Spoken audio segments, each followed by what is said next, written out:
So ngayon nga pala is papunta kami sa isang Pinay kung saan kami magbabagong taon. At ipapakita ko nga sa inyo kung ano yung mga kaganapan namin doon. Bale dito nga pala sa lugar namin dito sa India is hindi nga nila masyadong sineselebrate yung bagong taon. Kaya naman kung makikita nyo dito is parang normal day lang.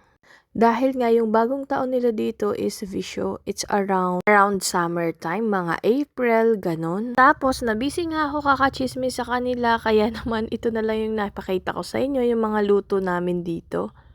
Bale, if you notice, meron nga pala kaming mga grilled chicken and pork. Yung mga asawa nga pala namin yung nagluto nun at hindi ko nga nakunan kasi busy-busy makipagchismisan yung Indianang Pinay nyo.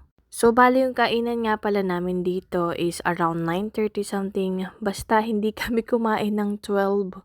At pagpatak nga pala ng 12 midnight, ayan, nagpaputok na nga sila rito. I mean, they started to light the fireworks na.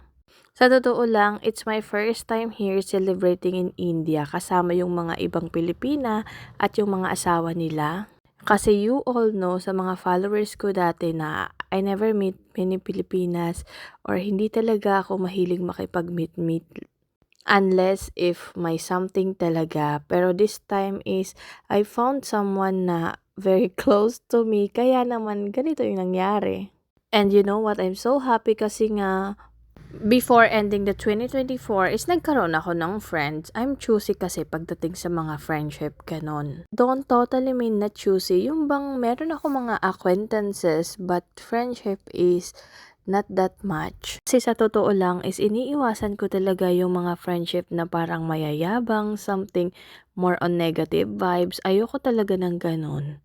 And one thing I really like about kay ate kasi nga even though they're well off is hindi siya yung katulad ng ibang mga Pilipina. So ayan lang pala yung New Year ganap namin dito.